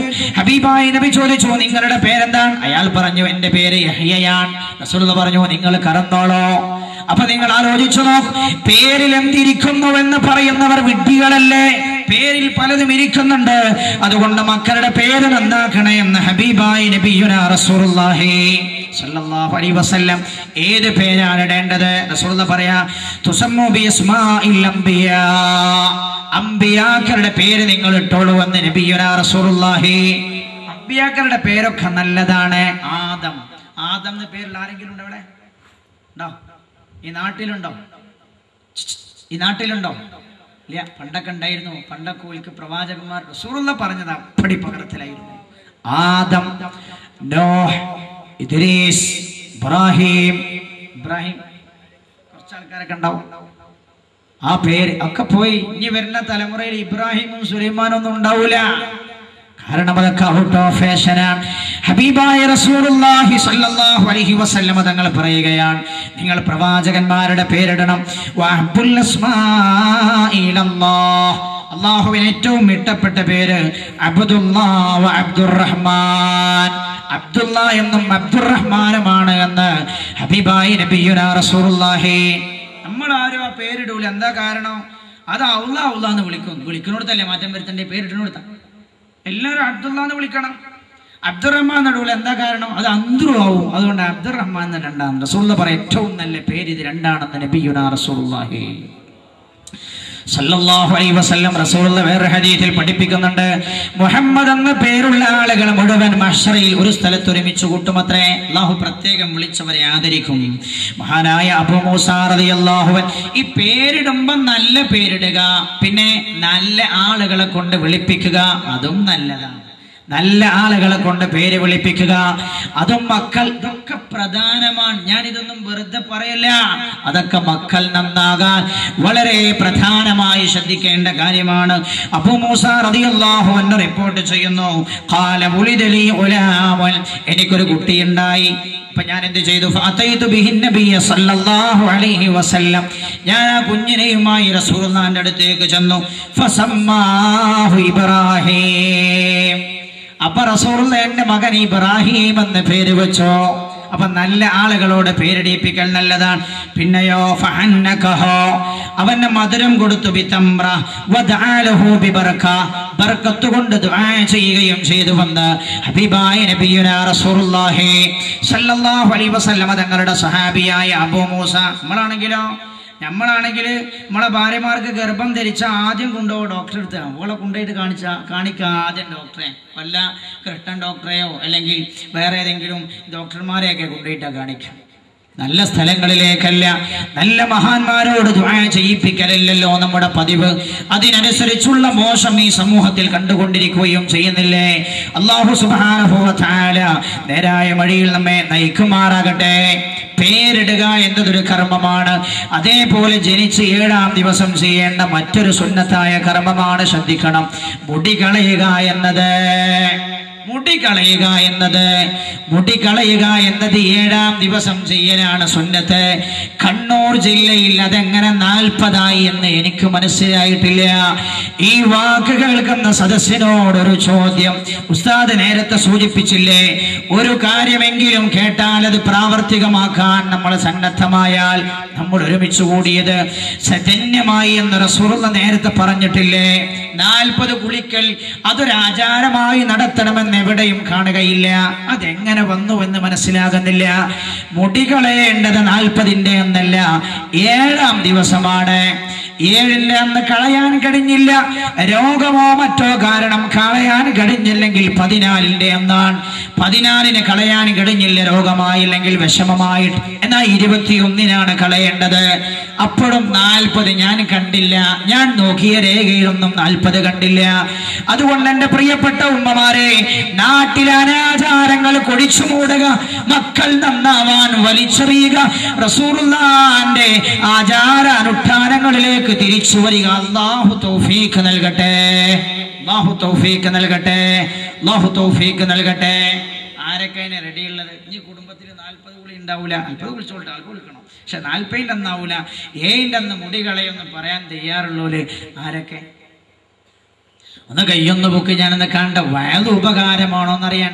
നാട്ടിലെ ആചാരമല്ല, എല്ലാരും പൊക്കിക്കോളൂ. അല്ലാഹു സുബ്ഹാനഹു വ തആലയുടെ ഹബീബായ റസൂലുള്ളാഹിന്റെ ചര്യയാണ്. അല്ലാഹു അത് നിലനിർത്താൻ തൗഫീഖ് നൽകുമാറാകട്ടെ. 7-ന്റെ അന്നാണ് മുടി കളയേണ്ടത്, 40-നല്ല. ഇതാര് പഠിപ്പിച്ച അനാചാരമാണ്? ഇതാര് പഠിപ്പിച്ച അനാചാരമാണ്? മുത്ത് റസൂലിന്റെ അധ്യാപനം കുടിച്ചു മൂടിയത് തന്നെയാണ് മക്കൾ മോശക്കാരാകാൻ കാരണം. 40-നല്ല, 7-നാണ്. നിങ്ങൾ നെയ്ച്ചോറും ബിരിയാണിയൊക്കെ 40-ന് വെച്ചോളൂ, അതിനൊന്നും എനിക്ക് പ്രശ്നമില്ല. മുടി കളയിൽ 7 നടക്കലാണ്. ഹബീബായ നബിയുനാ റസൂലുള്ളാഹി ഫാത്തിമ ബീവി റളിയല്ലാഹു അൻഹയോട് പറഞ്ഞു, യാ ഫാത്തിമ അഹ്ലിഖി റഅസ, ഹസൻ റളിയല്ലാഹു അൻഹുവിന്റെ മുടി നീ കളയുക. ഫതസദ്ദഖി ബിസിനതി ശഅരിഹി ഫില്ലാ, ആ മുടിയുടെ തൂക്കമനുസരിച്ച് നീ വെള്ളി ദാനം ചെയ്യുക എന്ന് നബിയുനാ റസൂലുള്ളാഹി മഹദി ഫാത്തിമ ബീവി റളിയല്ലാഹു അൻഹയോട്. അപ്പൊ മുടി കളയുക, കളഞ്ഞിട്ട് ആ തൂക്കമനുസരിച്ച് സ്വർണമോ വെള്ളിയോ ദാനം ചെയ്യുക, അതും സുന്നത്താണ്. അല്ലെങ്കിൽ അതിന്റെ വില ദാനം ചെയ്യുക, അതും കുട്ടിയുടെ സ്വഭാവത്തിൽ കാര്യമായ മാറ്റമുണ്ടാക്കുമെന്നാണ് ഹബീബായ റസൂലുള്ളാഹി പഠിപ്പിച്ചത് സല്ലല്ലാഹു അലൈഹി വസല്ലം. മഹാനായ നബിയുനാ റസൂലുള്ളാഹി പഠിപ്പിക്കുകയാണ് മറ്റൊരു കാര്യമാണ് ഹഖീഖത്തറക്കുക എന്നത്. ഹഖീഖത്തറക്കുക 7-ാം ദിവസം ചെയ്യേണ്ട മറ്റൊരു കാര്യമാണത്. 7-ാം ദിവസം ചെയ്യേണ്ട മറ്റൊരു കാര്യം ഹഖീഖത്തറക്കുക. മഹാനായ നബിയുനാ റസൂലുള്ളാഹി സല്ലല്ലാഹു അലൈഹി വസല്ലം തങ്ങളുടെ സ്വഹാബിയായ മഹാനായ സ്വഹാബി പഠിപ്പിക്കുകയാണ്, കുന്നാ ഫിൽ ജാഹിലിയ കാലഘട്ടത്തിൽ ഇലാ വുലിദലി ഹദിന ഗുലാമുൻ, ഞങ്ങൾക്ക് ആർക്കെങ്കിലും ഒരു കുഞ്ഞു ജനിച്ചാൽ റുബിഹ ഷാത്തുൻ, ആടറുക്കപ്പെടും, വലതഹ റഅസുഹു ബിദമിഹാ, എന്നിട്ട് ഈ അറുക്കപ്പെട്ട ആടിന്റെ ശരീരത്തിൽ നിന്നൊഴുകിയ രക്തമെടുത്തിട്ട് ആ കുട്ടിയുടെ ശരീരത്തിൽ തലയിൽ ഞങ്ങൾ പുരട്ടി കൊടുക്കാറുണ്ടായിരുന്നു. ഫലമ്മാ ജാഅൽ ഇസ്ലാം, അങ്ങനെ ഇസ്ലാം വന്നു. അപ്പൊ കുന്നാ നദബുഹു ഷാത, അപ്പോൾ ഞങ്ങൾ ജാഹിലിയ കാലത്ത് ചെയ്യാറുള്ള പോലെ തന്നെ ആട് ഞങ്ങൾ എടുക്കുന്ന പതിവ് നിലനിർത്തി. മാത്രമല്ല നഹ്ലിഖു റഅസ, ആ കുഞ്ഞിന്റെ തല ഞങ്ങൾ മുണ്ടനം ചെയ്യും. വനതറഉ ബിസഅഫറാൻ, എന്നിട്ട് കുഞ്ഞിന്റെ തലയിൽ ഞങ്ങൾ കുങ്കുമം പുരട്ടുമായിരുന്നു. പറയുന്നു. അപ്പൊ അറുത്ത മൃഗത്തിന്റെ രക്തം തലയിൽ പുരട്ടുന്നതിന് പകരം ഞങ്ങൾ സുഗന്ധദ്രവ്യം പുരട്ടുമായിരുന്നു, സഅഫറാൻ ഞങ്ങൾ പുരട്ടുമായിരുന്നു. അപ്പൊ രക്തം പുരട്ടരുത്, അത് അല്ലാഹുവിന്റെ പ്രവാചകൻ നിഷിദ്ധമാക്കി സ്വല്ലല്ലാഹു അലൈഹി വസല്ലം. പകരം ഹഖീഖത്ത് അറക്കണം, തലമുണ്ടനം ചെയ്യണം. അതൊക്കെയും സുന്നത്തായി റസൂലുള്ളാഹി നിലനിർത്തുകയും ചെയ്തു സ്വല്ലല്ലാഹു അലൈഹി വസല്ലം. റസൂലുള്ളാഹി പറയുകയാണ്, റസൂലുള്ളാഹി പറയുന്നു, സമറത്ത് ബിൻ ജന്ദബ് റളിയല്ലാഹു അൻഹു ഉദ്ധരിക്കുന്ന ഹദീസ്, കുല്ലു ഗുലാമിൻ റഹീനൻ ബിഹഖീഖതി, ഓരോ കുട്ടിയും തന്റെ ഹഖീഖത്തിന് പകരമായി പണയം വെക്കപ്പെട്ടവനാണ്. തുദ്ബഉ അൻഹു യൗമ സാബിഇഹി, 7ാം ദിവസമാണ് ഹഖീഖത്ത് അറക്കേണ്ടത്. വയുഹ്ലഖു, അവന്റെ തല മുണ്ടനം ചെയ്യപ്പെടണം. വയുസമ്മ, അവന്റെ പേര് വെക്കപ്പെടുകയും ചെയ്യണം. ഇത് 3 7ാം ദിവസം നിർവഹിക്കണമെന്ന് ഹബീബായ നബിയുനാ മുഹമ്മദ് മുസ്തഫ സ്വല്ലല്ലാഹു അലൈഹി വസല്ലം. അപ്പൊ ഇത് 3ഉം ചെയ്യേണ്ടത് 7ാം ദിവസം ചെയ്യലാണ് നല്ലത്. ചില നാട്ടിലൊക്കെ ഒരു ആചാരമുണ്ട്, പലരും ഒന്ന് ചോദിക്കാറുണ്ട്, ഉസ്താദേ കുട്ടിയെ മുടി കത്തി തലയിൽ ഇങ്ങനെ വെച്ച അതേ സമയത്ത് തന്നെ ഹഖീഖത്ത് അറുക്കണമെന്ന് പറയാറുണ്ട്. അങ്ങനെയൊന്നുമില്ല. പേരിടൽ സുന്നത്താണ്, തലമുടി കളയൽ സുന്നത്താണ്, ഹഖീഖത്ത് അറുക്കൽ സുന്നത്താണ്. ഇത് എല്ലാം ഒപ്പം ചെയ്യണമെന്ന് എവിടെയും നിബന്ധനയില്ല. ആദ്യം പേര് വെക്കാം, പിന്നെ മുടി കളയാം, പിന്നെ ഹഖീഖത്ത് അറുക്കാം. ഹഖീഖത്ത് അറുക്കുമ്പോൾ ശ്രദ്ധിക്കേണ്ടത് മഹാനായ നബിയുനാ റസൂലുള്ളാഹി സ്വല്ലല്ലാഹു അലൈഹി വസല്ലം തങ്ങൾ പഠിപ്പിക്കുകയാണ്, ഹഖീഖത്ത് അറുത്ത മൃഗത്തിന്റെ മാംസം പാകം ചെയ്ത് വിതരണം ചെയ്യലാണ് ഏറ്റവും നല്ലത്. ആ ഭക്ഷണം പാകം ചെയ്യുമ്പോൾ അതിലെന്തെങ്കിലും, ആ മാംസം പാകം ചെയ്യുമ്പോൾ അതിലെന്തെങ്കിലും മധുരം ചേർത്തലും സുന്നത്താണെന്ന് ഹബീബായ നബിയുനാ റസൂലുള്ളാഹി. മധുരം ചേർത്ത് പാകം ചെയ്ത് ആ മാംസം മറ്റുള്ളവർക്ക് വിതരണം ചെയ്യുക. അതാണ് മാംസം പാകം ചെയ്യാതെ വിതരണം ചെയ്യുന്നതിനേക്കാളും നല്ലത്. പാകം ചെയ്യാതെയും വിതരണം ചെയ്യാവുന്നതാണ്, കുഴപ്പമൊന്നുമില്ല. ഒരു സുന്നത്ത് കൂടെ ഏറെ കിട്ടും പാകം ചെയ്ത് വിതരണം ചെയ്താൽ. മഹാനായ നബിയുനാ റസൂലുള്ളാഹി സല്ലല്ലാഹു അലൈഹി വസല്ലം തങ്ങൾ പഠിപ്പിക്കുകയാണ്, ഈ മൃഗത്തെ അറക്കുന്ന സമയത്ത് ചൊല്ലണം, ബിസ്മില്ലാഹി വല്ലാഹു അക്ബർ, അല്ലാഹുമ്മ ലക്കൽ ഹംദു വ ഇലൈക്, അല്ലാഹുമ്മ ഹാദിഹി അഖീഖത്തു ഫുലാൻ. അല്ലാഹുവേ, നിന്റെ പേരിൽ ഞാൻ ഇതിനെ അറുക്കുന്നു. പിതാവ് തന്നെ അറുക്കലാണ് ഏറ്റവും നല്ലത്, കുഞ്ഞിന്റെ പിതാവ്. അല്ലാഹുമ്മ ഹാദിഹി അഖീഖത്തു ഫുലാൻ, ഇത് ഇന്ന കുട്ടിയുടെ അഖീഖത്താണെന്ന് പറഞ്ഞുകൊണ്ട് അറുക്കൽ സുന്നത്താണ്. മഹാനായ നബിയുനാ റസൂലുള്ളാഹി സ്വല്ലല്ലാഹു അലൈഹി വസല്ലം, ആൺകുഞ്ഞാണെങ്കിൽ അവന് 2 ആടറുക്കൽ സുന്നത്താണ്, പെൺകുഞ്ഞാണെങ്കിൽ 1 ആടാണ് സുന്നത്തുള്ളത്. മഹാനായ റസൂലുള്ളാഹി പഠിപ്പിക്കുന്നു സ്വല്ലല്ലാഹു അലൈഹി വസല്ലം. എന്നിട്ടോ അറുത്ത മൃഗത്തിന്റെ മാംസം വിതരണം ചെയ്യണം. അറുത്ത മൃഗത്തിന്റെ വലതുകാലിന്റെ ഭാഗം അവിടെ സ്ത്രീയുടെ ശുശ്രൂഷക്കായി, പ്രസവിച്ച സ്ത്രീയുടെ ശുശ്രൂഷക്കായി നിൽക്കുന്ന സ്ത്രീക്ക് കൊടുക്കൽ സുന്നത്താണ് ഹബീബായ നബിയുനാ മുഹമ്മദ് മുസ്തഫ. ഇത്ര ചെറിയ കാര്യം പോലും ഇതൊക്കെയും കുട്ടിയുടെ ജീവിതം നന്നാകാൻ നല്ലതാണ്. മറ്റൊരാളുടെ സന്തോഷം പോലും, ഈ കുട്ടിയെ പ്രചരിക്കുന്ന, ഈ കുട്ടിയെ ശുശ്രൂഷിക്കുന്ന ആ ആയയുടെ സന്തോഷം പോലും കുട്ടിയുടെ സ്വാധീനത്തിൽ, കുട്ടി നന്നാവാനുള്ള സ്വാധീനത്തിന് ആവശ്യമാണ്. മഹാനായ നബിയുനാ മുഹമ്മദ് മുസ്തഫ സല്ലല്ലാഹു അലൈഹി വസല്ലം റസൂലുള്ളാഹി പറയാണ്, പിന്നെ കുട്ടിയുടെ മാർക്കം ചെയ്യൽ സുന്നത്താണ്. മാർക്കം കഴിക്കണം. അത് 7ാം ദിവസം ചെയ്യാൻ കഴിയെങ്കിൽ 7ാം ദിവസം ചെയ്യൽ നല്ലതാണ്, അല്ലെങ്കിൽ 40ാമത്തെ ദിവസം ചെയ്യലാണ് നല്ലത്, അല്ലെങ്കിൽ 7 വർഷത്തിന് മുമ്പായി ചെയ്യണം. 7 കൊല്ലത്തിന് മുമ്പായി ചെയ്യൽ സുന്നത്താണ്. മഹാനായ നബിയുനാ റസൂലുള്ളാഹി സ്വല്ലല്ലാഹു അലൈഹി വസല്ലം 7 വർഷത്തിന് മുമ്പായി, ഈ പറഞ്ഞത് ദിവസത്തിന്റെ സുന്നത്താണ്. പുരുഷന്മാർ, ആൺകുട്ടികൾ, പുരുഷന്മാർ ചേലാകർമ്മം ചെയ്യൽ അവർക്ക് നിർബന്ധമാണ്. സാധാരണ നമ്മൾ സുന്നത്ത് കല്യാണം എന്നാണ് പറയാറുള്ളത്. സുന്നത്ത് കല്യാണം എന്ന് പറയുന്നത് അത് നബിയുടെ സുന്നത്ത് ആചാരം എന്ന നിലക്കാണ്. ഇവിടെ ലിംഗഛേദം നടത്തൽ, മാർക്കം കഴിക്കൽ നിർബന്ധമാണ് പുരുഷന്മാർ. റസൂലുള്ളാഹി പഠിപ്പിക്കുന്നു, 5 കാര്യങ്ങൾ പ്രവാചകന്മാരുടെ ശരീഅയിൽ പെട്ടതാണെന്ന് നബിയുനാ മുഹമ്മദ് മുസ്തഫ സല്ലല്ലാഹു അലൈഹി വസല്ലം. 1 അൽ ഖിതാനു, മാർക്കം കഴിക്കലാണ്. വൽ ഇസ്തിഹദാദു, 2 ഗുഹ്യ ഭാഗത്തെ രോമം നീക്കം ചെയ്യലാണ്. വ ഖസ്സുശാരിബി, മീശ വെട്ടലാണ്. വ തഖലീമുൽ അൽഫാർ, നഖം മുറിക്കലാണ്, വനതുഖുൽ ഇബ്തി കക്ഷത്തിലെ രോമം പറിക്കലാണ്. ഈ 5 കാര്യവും പ്രവാചകന്മാരുടെ ശ്രദ്ധയിൽപ്പെട്ടതാണെന്ന് ഹബീബായ നബിയുനാ മുഹമ്മദ് മുസ്തഫ സല്ലല്ലാഹു അലൈഹി വസല്ലം. ഈ കാര്യങ്ങളാണ് നമ്മൾ 7-ാം ദിവസം ചെയ്യേണ്ട കാര്യം. പിന്നെ ശ്രദ്ധിക്കേണ്ട ഒരു കാര്യം, കുഞ്ഞിന് മുലപ്പാൽ നൽകണം. ഞാൻ വിഷയം വളരെ ചുരുക്കിയിട്ടാണ് പറയുന്നത്. ഉമ്മമാരെ, മുലപ്പാൽ നൽകണം മകന്. നിങ്ങളുടെ മുലപ്പാൽ കുഞ്ഞിന്റെ ജീവിതത്തിൽ കാര്യമായ സ്വാധീനമുണ്ടാക്കുമെന്ന് നബിയുനാ റസൂലുള്ളാഹി സല്ലല്ലാഹു അലൈഹി വസല്ലം തങ്ങളുടെ അധ്യാപനത്തിൽ കാണാൻ കഴിയും. അതാണല്ലോ പരിശുദ്ധ ഖുർആൻ തന്നെ ഓർമ്മപ്പെടുത്തിയത്. പരിശുദ്ധ ഖുർആൻ പറഞ്ഞല്ലോ, വൽ വാലിദാതു യുർദിഅന ഔലാദഹുന്ന ഹൗലൈനി കാമിലൈൻ ലിമൻ അറാദ അൻ യുതിമ്മർ റളാഅ. ഈ ഉമ്മമാർ മക്കൾക്ക് 2 കൊല്ലം മുലപ്പാൽ നൽകണം. മുലപ്പാൽ നൽകുന്നത് പൂർത്തിയാക്കാൻ ആഗ്രഹിക്കുന്നവർക്ക് ഈ മുലപ്പാലിൽ കുഞ്ഞിന് വളരാനുള്ള എല്ലാ പോഷക ഘടകങ്ങളും ഉണ്ട്. എന്റെ സഹോദര, വൈദ്യശാസ്ത്രം പോലും പറയുന്നത് അതിനോട് കിടപിടിക്കുന്ന ഒരു വിറ്റാമിൻ പോലും, അല്ലെങ്കിൽ അതിനോട് കിടപിടിക്കുന്ന ഒരു പാനീയം പോലും ലോകത്തില്ല എന്നാണ് വൈദ്യശാസ്ത്രം പറയുന്നത്. ചില ഉമ്മമാർക്കൊരു സ്വഭാവമുണ്ട് സഹോദരിമാർക്ക്, തങ്ങളുടെ നിതംബം വലുതാകുന്നത്, തങ്ങളുടെ മാറിന്റെ ഭംഗി നഷ്ടപ്പെടുമെന്ന് കരുതി മക്കൾക്ക് മുലപ്പാൽ കൊടുക്കാറില്ല. എന്റെ പ്രിയപ്പെട്ട ഉമ്മമാരെ, നിങ്ങൾ ചെയ്യുന്നത് സഹോദരി അക്രമമാണ്. നിങ്ങളുടെ മക്കളോട് നിങ്ങൾ ചെയ്യുന്നത് അക്രമമാണ്. ആ മക്കൾക്ക് നിങ്ങളുടെ സ്നേഹം പകർന്നു കൊടുക്കുകയാണ് മുലപ്പാലിലൂടെ. നിങ്ങൾ മുലപ്പാൽ നൽകിയിട്ടില്ലെങ്കിൽ ആ കുട്ടിക്ക് അവരുടെ ഹൃദയത്തിൽ നിങ്ങളോടുള്ള സ്നേഹം അങ്കുരിക്കുകയില്ല. അതുകൊണ്ട് മുലപ്പാൽ നൽകണം. നൽകാൻ കഴിയുന്ന അത്രയും സമയം നമ്മൾ മുലപ്പാൽ നൽകണം. പൂർണ്ണമാക്കുകയാണെങ്കിൽ 2 കൊല്ലം, 2 കൊല്ലത്തിനപ്പുറം മുലപ്പാൽ നൽകേണ്ടതില്ല എന്നാണ് പരിശുദ്ധ ഖുർആൻ തന്നെ ഓർമ്മപ്പെടുത്തുന്നത്. പക്ഷെ മുലകുടി നിർത്തേണ്ടത് അല്പാൽപമായിട്ടായിരിക്കണം. പെട്ടെന്ന് സ്റ്റോപ്പ് ചെയ്യരുത്. അത് കുട്ടിയിൽ വലിയ പ്രയാസമുണ്ടാകും.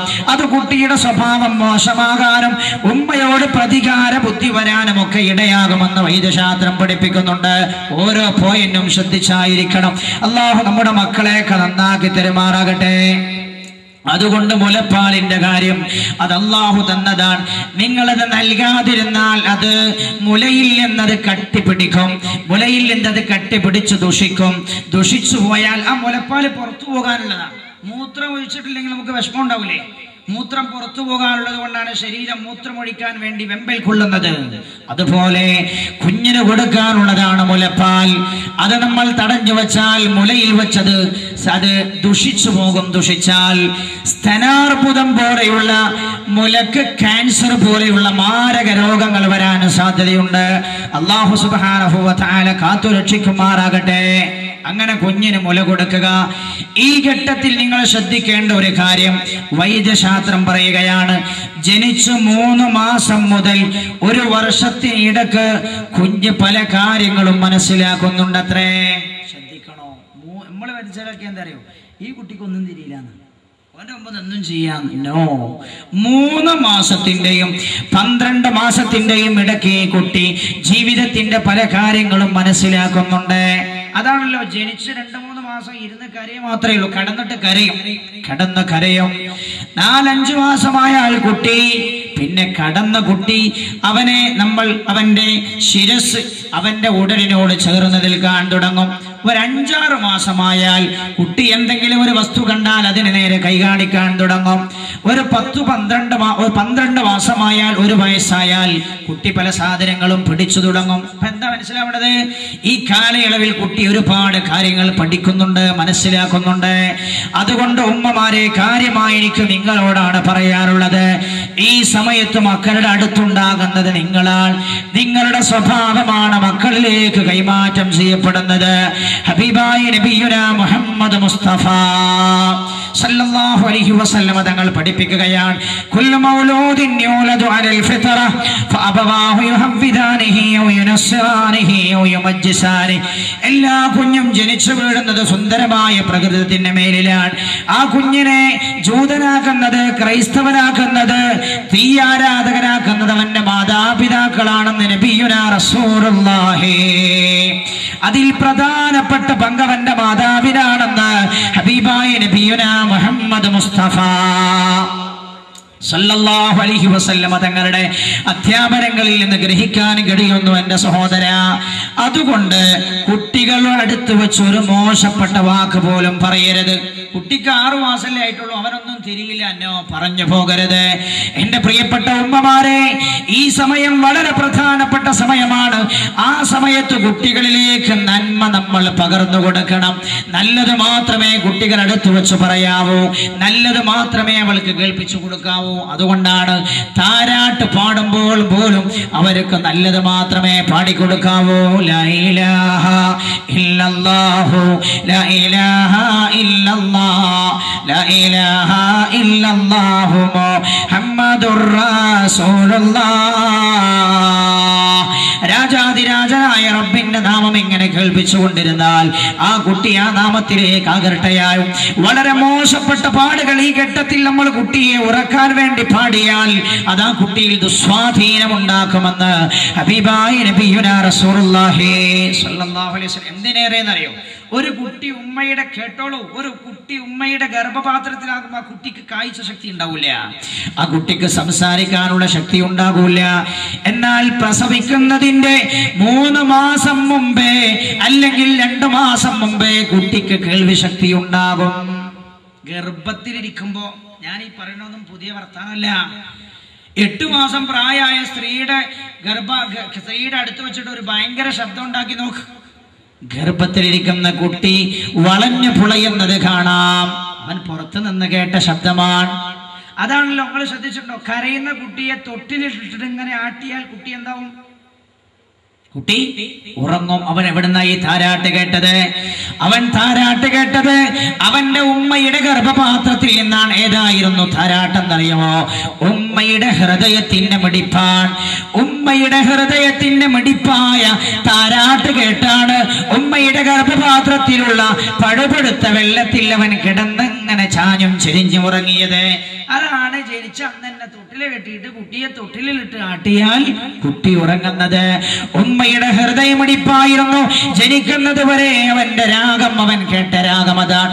ഉമ്മ അപ്പൊ മോശമായ ചിന്തയാണ്, ആ ചിന്തയിലൂടെയാണ് നിങ്ങളുടെ ഹൃദയമിടിപ്പുണ്ടായതെങ്കിൽ മോശമായ ചിന്ത ഈ കുട്ടിയിൽ സ്വാധീനമുണ്ടാക്കിയിട്ടുണ്ടാകും. അതുകൊണ്ട് ജനിച്ച കുട്ടിയുടെ അരികിൽ നല്ലതല്ലാതെ പറയരുത്, നല്ലതല്ലാതെ കേൾപ്പിക്കരുത്, അവിടെ വെച്ച് വഴക്ക് കൂടരുത്. അതൊക്കെ ഈ കുട്ടിയിൽ ദുസ്വാധീനമുണ്ടാക്കും. അല്ലാഹു സുബ്ഹാനഹു വ തആല നമ്മുടെ മക്കളെ അല്ലാഹു നന്നാക്കി തെരുമാറാകട്ടെ. സമയം അതിക്രമിക്കുന്നത് കൊണ്ട് ഞാൻ ചുരുക്കുകയാണ്. അങ്ങനെ കുട്ടി വളരുകയാണ്. ഇങ്ങനെ കുട്ടി ഇങ്ങനെ വളർന്നു വരുമ്പോ കുട്ടി ആദ്യമായി അല്ലാഹുവിന്റെ പേര് ഉച്ചരിക്കാനുള്ള ശ്രമം നടത്തണമെന്ന് ഹബീബായ റസൂലുള്ളാഹി പഠിപ്പിച്ചിട്ടുണ്ട്. അതിനെന്ത് ചെയ്യണം? ധാരാളം ഇത് പറഞ്ഞു കൊടുത്താൽ മതി, ആ കുട്ടി അത് പറഞ്ഞോളം. അങ്ങനെ കുട്ടി ഇങ്ങനെ വളർന്നു വരുമ്പോ കുട്ടി എന്ത് പഠിപ്പിക്കണം? കുട്ടി കാര്യങ്ങൾ പഠിക്കാനും മനസ്സിലാക്കാനുമുള്ള പക്വതയായാൽ കുട്ടിക്ക് പറഞ്ഞു കൊടുക്കേണ്ടത് ഹബീബായ നബിയെ കുറിച്ചാണെന്ന് നബിയുനാ മുഹമ്മദ് മുസ്തഫ. അദ്ദിബു ഔലാദകും അലാ സലാസി ഖിസാൽ ഹുബ്ബി നബിയികും വഹുബ്ബി അഹ്ലി ബൈതിഹി വഖിറാഅത്തിൽ ഖുർആൻ. നിങ്ങൾ നിങ്ങളുടെ മക്കളെ 3 കാര്യം കൊണ്ട് അദബ് പഠിപ്പിക്കണേ എന്ന് നബിയുനാ റസൂലുള്ളാഹി സ്വല്ലല്ലാഹു അലൈഹി വസല്ലം. ഒന്ന് റസൂലുള്ളാഹി പറഞ്ഞു, ഹബ്ബി നബിയികും, നിങ്ങളുടെ റസൂലുള്ളാഹിനെ സ്നേഹിക്കാൻ പഠിപ്പിക്കണേ. റസൂലുള്ളാഹിനെ സ്നേഹിക്കാൻ പഠിപ്പിക്കാൻ നമ്മൾ എന്താ പഠിപ്പിക്കണേ? 3.5 വയസ്സായ കൊണ്ടുപോയി ചേർക്കും ഇംഗ്ലീഷ് മീഡിയത്തിൽ. അവിടെ ചെന്നിട്ട് പഠിപ്പിക്കണേ എന്തറിയോ? എന്താ പഠിപ്പിക്കണത്? Hindu worship Krishna, Hindu worship Krishna, Christian worship Christian worship ക്രിസ്തു, മുസ്ലിം വർഷിപ്പ് മുഹമ്മദ്. ഹിന്ദു ആരാധിക്കുന്നു കൃഷ്ണനെ, ക്രിസ്ത്യാനി ആരാധിക്കുന്നു ക്രിസ്തുവിനെ, മുസ്ലിങ്ങൾ ആരാധിക്കുന്നു മുഹമ്മദിനെ. ഇതിനല്ലേ 10,000 കിട്ടുന്നത്? മക്കൾ എങ്ങനെ നന്നാവാനാ? എന്റെ പ്രിയപ്പെട്ടവരെ, അള്ളാഹുവിന്റെ ദീനിനെതിരായ വിദ്യാലയങ്ങൾ നാളെ അള്ളാഹുവിന്റെ കോടതിയിൽ ചെല്ലുമ്പോ മക്കൾ നമ്മുടെ നെഞ്ചത്ത് കയറി നിൽക്കാൻ കാരണമാകും. ഞാനിത് റബ്ബിന് വേണ്ടി പറയാം. നാളെ ഇവിടെ വാഴ നടന്നോളണമെന്ന് യാതൊരു ആവശ്യവും എനിക്കില്ല, തന്നെ എനിക്കില്ല. ഞാൻ റബ്ബിന് വേണ്ടി പറയുകയാണ്. ആധുനികതയുടെ പുരോഗതിയുടെ പേരിൽ, ഫാഷന്റെ പേരിൽ ചെയ്യുന്ന അതിക്രമങ്ങളാണ് മക്കൾ നാശമായി പോകാൻ കാരണം. അമുസ്ലിമിന്റെ സാഹചര്യത്തിലാണ് കുട്ടി വളരുന്നതെങ്കിൽ അവന്റെ സംസ്കാരം പഠിക്കാം. ഇത് വർഗീയത പറയുകയല്ല. ആർക്കും തോന്നണ്ട ഇത് വർഗീയതയല്ല. ഓരോ മതവും പഠിപ്പിക്കുന്നത് അവരവരുടെ മതം തലമുറകളിലേക്ക് കൈമാറുവാനാണല്ലോ, എന്നിട്ട് സ്നേഹത്തോടെ ജീവിക്കുവാനല്ലേ. ഹൈന്ദവ ദർശനം അതിൽ വിശ്വസിക്കുന്നവർ ഹൈന്ദവ ദർശനം മക്കൾക്ക് പകർന്നു കൊടുക്കുവാനല്ലേ ശ്രമിക്കുന്നത്. മുസ്ലിം ശ്രമിക്കേണ്ടത് അവന്റെ മക്കൾക്ക് ഇസ്ലാമിക ആചാരവും അനുഷ്ഠാനവും പഠിപ്പിക്കുവാനാണ്. എന്റെ മാതാക്കളെ, നമ്മൾ ചെലവഴിക്കുന്ന ലക്ഷങ്ങൾ നരകത്തിന്റെ തീക്കട്ടയാകുമെന്ന വിഷയത്തിൽ ആരും സംശയിക്കണ്ട. ഞാനിത് പറയുന്നത് ഒരുപക്ഷെ 21ാം നൂറ്റാണ്ടിലെ വമ്പൻ പൊട്ടനായേക്കാം. ഞാനിത് വേദന കൊണ്ട് പറയുകയാണ്. എത്ര വിദ്യാലയത്തിൽ പോയിട്ടാ പഠിക്കണത്? ഞാനൊരു വിദ്യാലയത്തെ കുറിച്ച് കേട്ടു. അവിടെ നമ്മളെ കുട്ടികളൊക്കെ പഠിക്കേണ്ട 2 മാസം മുമ്പ് എൻ്റെ അടുത്ത് ഒരാൾ വന്നിട്ട് പറഞ്ഞു, കുട്ടിയൊന്ന് എഴുതിക്കണം നിങ്ങൾ. ഞാൻ ചോദിച്ചു, എന്താ? റബീഉൽ അവ്വൽ ആയിക്കോട്ടെ എന്ന് പറഞ്ഞു. എന്നോട് പറഞ്ഞു, ഉസ്താദേ റബീഉൽ അവ്വൽ ആകുമ്പോഴേക്ക് സമയം കഴിയും. അപ്പൊ ഞാൻ പറഞ്ഞു, നല്ല മാസത്താണല്ലോ, സമയം കഴിയൂലല്ലേ, അടുത്ത കൊല്ലല്ലേ മദ്രസ തുറക്കുള്ളൂ എന്ന് ചോദിച്ചു, ഷവ്വാലിൽ. അപ്പൊ എന്നോട് പറഞ്ഞു, അതിനല്ല, ഇംഗ്ലീഷ് മീഡിയത്തിൽ ചേർക്കുവാനാണ് 3.5 വയസ്സുള്ള കുട്ടിയെ. കുറച്ച് മതബോധമുള്ളതുകൊണ്ട് ആദ്യം ഒന്ന് ഖുർആൻ ഓദിക്കണമെന്ന് പറഞ്ഞത്, ഓദിപ്പിച്ചു കൊണ്ടുപോയി ചേർക്കാം. ഞാൻ ആ മീഡിയത്തെ കുറിച്ച്, ഇംഗ്ലീഷ് മീഡിയത്തെ കുറിച്ച് ഞാൻ അന്വേഷിച്ചു നോക്കിയപ്പോ എനിക്ക് മനസ്സിലായത് എന്താ അറിയൂ? അവിടെ തലയിൽ തട്ടം ധരിച്ചുകൊണ്ട് ആ കോമ്പൗണ്ടിലേക്ക് കടക്കാൻ പറ്റൂല. മുസ്ലിമേ, എന്ത് ഇസ്ലാമാണ്? ഉമ്മ പണം കൊണ്ട് അഹങ്കരിക്കണോ? എന്റെ പ്രിയപ്പെട്ട സഹോദരി, രാജാതിരാജനായ റബ്ബിനെ മറന്നില്ലേ? ഈ റബ്ബിനെ നമ്മളെ പിടിച്ചു നിർത്തേണ്ട വല്ല കാര്യമുണ്ടോ? മക്കൾ നന്നായതിൽ ആരാ കാരണക്കാർ? നമ്മളാണ്. മുസ്ലിം വർഷിപ്പ് മുഹമ്മദ്, മുസ്ലിം മുഹമ്മദിനെ വർഷിപ്പിക്കും. ആരാധിക്കുന്നവന്ന ശിർക്കിന്റെ ആദ്യത്തെ തത്വം പഠിപ്പിക്കുവാനാണ് നമ്മൾ മക്കളെ പറഞ്ഞേക്കുന്നത്. വളരെ കരുതിയിരുന്നുള്ളൂ. ഇതൊന്നും കളിയല്ല. പണ്ടത്തെ ആളുകൾ പാടാറുണ്ട്, കളിയായ കളിയൊക്കെ വരാനാണ്. കളിയൊന്നും കളിയല്ല, കളിയായ കളിയൊക്കെ വരാനാണ്. വളരെ ഹൃദയം പൊട്ടിയിട്ട് ഞാൻ ഈ വർത്തമാനം പറയുന്നത്. തട്ടം ധരിച്ചോളണമെന്നൊന്നുമില്ല. 4 അക്ഷരം ഇംഗ്ലീഷ് പഠിച്ചാൽ മതി മക്കൾ. റസൂലുള്ളാഹി പറഞ്ഞത് മക്കൾ നാശമാകാൻ കാരണം മാതാപിതാക്കളാണെന്ന് ഹബീബായ നബിയുനാ മുഹമ്മദ് മുസ്തഫ സല്ലല്ലാഹു അലൈഹി വസല്ലം. ഒരു മനഃശാസ്ത്രജ്ഞൻ പറയുകയാണ്, ശ്രദ്ധിച്ചോ, ഒരു മനഃശാസ്ത്രജ്ഞൻ പറയുന്നു, കുട്ടി 2 വയസ്സുവരെ സംസാരിക്കുകയില്ല. ശരിക്കൊരു കുട്ടി സംസാരിച്ചു വരാൻ 2 വയസ്സാവും. 2 വയസ്സുവരെ കുട്ടിക്ക് എന്താ പണി? ഉമ്മയുടെ ഗർഭപാത്രത്തിൽ പ്രസവിക്കപ്പെടുന്നതിന്റെ 3 മാസം മുമ്പേ കുട്ടി കേൾക്കാൻ തുടങ്ങുന്നുണ്ട്. എന്നിട്ടും കുട്ടി സംസാരിക്കുന്നില്ല. 2 വയസ്സാകുന്നു കുട്ടി ശരിക്ക് സംസാരിച്ചു തുടങ്ങാൻ. എന്താ ഈ മനഃശാസ്ത്രജ്ഞൻ പറഞ്ഞതെന്നറിയോ? ഈ കുട്ടി 2 വർഷവും കേൾക്കുകയാണ്. എന്താണ് ഉപ്പ പറയുന്നത്, എന്താണ് ഉമ്മ പറയുന്നത്, എന്താണ് ചുറ്റുഭാഗത്തുള്ളവർ പറയുന്നത്. 2 വയസ്സ് കഴിഞ്ഞ കുട്ടി പറഞ്ഞു തുടങ്ങുക, എന്താണോ ഉമ്മ കൂടുതൽ ആ കുട്ടിയോട് പറഞ്ഞത് അതായിരിക്കും ആ കുട്ടി പറയുക. ഹബീബായ നബി പറഞ്ഞത് സത്യമല്ലേ? കുല്ലു മൗലൂദിൻ യൂലദു അലൽ ഫിത്ര, എല്ലാ കുഞ്ഞും ജനിച്ചു വീഴുന്നത് സുന്ദരമായ പ്രകൃതത്തിന്റെ മേലിലാണ്. ഫഅബവാഹു യുഹവ്വിദാനിഹി വയുനസ്സിറാനിഹി വയുമജ്ജിസാനി, ഓരോ കുഞ്ഞും നാശമാകാൻ കാരണം അവന്റെ മാതാപിതാക്കളാണെന്ന് ഹബീബായ നബിയുനാ മുഹമ്മദ് മുസ്തഫ സല്ലല്ലാഹു അലൈഹി വസല്ലം. അപ്പം മക്കൾ നന്നാകണമെങ്കിൽ ആദ്യമായി മാതാപിതാക്കൾ നന്നാകണം. അതാണ് മക്കൾ നന്നാകാനുള്ള വഴി. എന്റെ സമയം കഴിഞ്ഞതുകൊണ്ട് വേറെ കുറെ പോയിന്റുകൾ പറയാൻ ഞാൻ കടന്നു വരാനുണ്ടായിരുന്നു. ഞാൻ ഇവിടെ വെച്ച് അവസാനിപ്പിക്കുകയാണ്. കുട്ടികൾക്ക് സ്നേഹം പകരണം, അതാണ് ചെയ്യേണ്ട ഒരു കാര്യം. കുട്ടികളെ ഞാൻ വളരെ പെട്ടെന്ന് പറഞ്ഞിട്ട് ആ പോയിന്റുകൾ തീർക്കുകയാണ്. കുട്ടികൾക്ക് സ്നേഹം പകരണം. കുട്ടികളെ സ്നേഹം പകരേണ്ടതിനെ അമിതമായി സ്നേഹിച്ചു കുട്ടികളെ നാശമാക്കുകയില്ല. എന്നാലോ തീരെ സ്നേഹം കൊടുക്കാതെ മക്കൾക്ക് സ്നേഹം അകറ്റി നിർത്തുകയില്ല. പിന്നെയോ മക്കൾക്ക് നല്ല സ്നേഹം കൊടുക്കുക. ആ സ്നേഹത്തോടൊപ്പം മക്കൾക്ക് മര്യാദ പഠിപ്പിച്ചു കൊടുക്കുക. മഹാനായ നബിയുനാ റസൂലുള്ളാഹി സ്വല്ലല്ലാഹു അലൈഹി വസല്ലം ഒരു കുട്ടി എന്തെങ്കിലും ഒരു തെറ്റ് ചെയ്യുകയാണെങ്കിൽ അപ്പൊ തന്നെ ആ കുഞ്ഞുമോൻ അത് തിരുത്തി കൊടുക്കുക സ്നേഹത്തോടെ. മഹാനായ പ്രവാചകൻ ഭക്ഷണം കഴിക്കാനിരിക്കുകയാണ്. സ്വഹാബത്തിന്റെ കൂട്ടത്തിലൊരു കുട്ടിയുണ്ട്. ആ കുട്ടി ഭക്ഷണത്തിലേക്ക് ഇങ്ങനെ കൈ നാനാഭാഗത്തും കൊണ്ടാവാൻ തുടങ്ങി. അപ്പൊ റസൂലുള്ളാഹി പറഞ്ഞു, മോനെ കുൽ ബി യമീനിക്, ഈ കുട്ടി വലത് കൈ കൊണ്ടല്ല ഭക്ഷണം കഴിച്ചത്. അപ്പൊ റസൂലുള്ളാഹി പറഞ്ഞു, കുൽ ബി യമീനിക്, നിന്റെ വലത് കൈ കൊണ്ട് നീ ഭക്ഷിക്കുക. വകുൽ മിമ്മാ യലീക്, നിന്റെ അടുത്ത് നിന്ന് ഭക്ഷിക്കുക. ആ കുഞ്ഞുമോനെ ഹബീബായ നബിയുനാ റസൂലുള്ളാഹി സ്വല്ലല്ലാഹു സല്ലല്ലാഹു അലൈഹി വസല്ലം തങ്ങൾ മര്യാദ പഠിപ്പിച്ചു. മഹാനായ പ്രവാചകന്റെ സന്നിധിയിൽ ഒരു അറാബി വന്നു. അറാബി വന്നുകൊണ്ട് പറഞ്ഞു, ചില ആളുകളുണ്ട് ഈ വിഷയത്തിൽ തീരെ സ്നേഹം കാണിക്കാത്ത ആൾക്കാർ, മക്കളെ സ്നേഹം കാണിച്ചാൽ മക്കളെ നാശമായി പോകുമെന്ന് വിചാരിക്കുന്ന ആളുകൾ. വേറെ ചില ആളുകളുണ്ട് മക്കളെ ഓവറായി സ്നേഹം കാണിക്കും, മക്കളെ തിരുത്തേണ്ടടുത്തൊന്നും തിരുത്തൂല. ഇത് രണ്ടും അപകടമാണ്. മഹാനായ നബിയുനാ റസൂലുള്ളാഹി സല്ലല്ലാഹു അലൈഹി വസല്ലം തങ്ങളുടെ അടുത്ത് അറാബി വന്നു. ഈ അറാബി റസൂലുള്ളാഹിന്റെ അടുത്ത് വന്നപ്പോൾ റസൂലുള്ള കുട്ടികളെ ചുംബിക്കുന്നത് കണ്ടു. അപ്പൊ ഈ അറാബി ചോദിച്ചു, എനിക്ക് 10 മക്കളുണ്ട്, ഞാൻ ഇതുവരെ ആരെയും ചുംബിച്ചിട്ടില്ല. ഹബീബായ റസൂലുള്ള പറഞ്ഞു സല്ലല്ലാഹു അലൈഹി വസല്ലം, മക്കളെ നിങ്ങൾ ചുംബിക്കണം.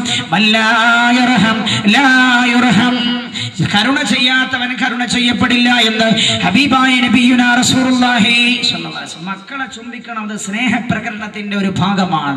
എന്തിനേറെ റസൂലുള്ള പറഞ്ഞു, മൻകാന ഇൻദഹു സബിയൻ, ആർക്കെങ്കിലും ഒരു കുഞ്ഞുണ്ടായാൽ ഫല്യതസാബലഹു, അവനും കുഞ്ഞിനെ പോലെയാകണം. വാപ്പയും ഉമ്മയും കുട്ടികളുടെ മുമ്പിൽ എങ്ങനെയാകണം എന്നാണ് റസൂലുള്ള പഠിപ്പിക്കുന്നത്? കുട്ടിയെ പോലെയാകണം എന്ന് പറഞ്ഞാൽ കുട്ടിയെ പോലെയായിട്ടാണ് അവർക്ക് മര്യാദ പഠിപ്പിച്ചു കൊടുക്കേണ്ടത്.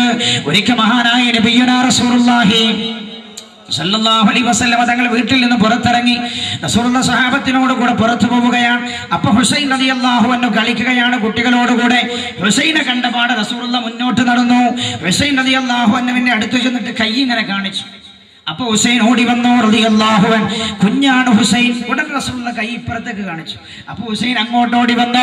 ഉടൻ റസൂലുള്ള കൈ ഇങ്ങോട്ട് കാണിച്ചു. കുഞ്ഞിനെ കളിപ്പിക്കുകയാണ്, ഹുസൈനെ ചിരിപ്പിക്കുകയാണ്. എന്തിനേറെ റസൂലുള്ള നിസ്കരിക്കുന്ന സമയത്ത് സുജൂദിലേക്ക് പോകുമ്പോ ഹസൻ ഹുസൈൻ റളിയല്ലാഹു അൻഹുമാ അവരുടെ റസൂലുള്ളാഹിന്റെ പെരടിയിൽ കയറിയിരിക്കും.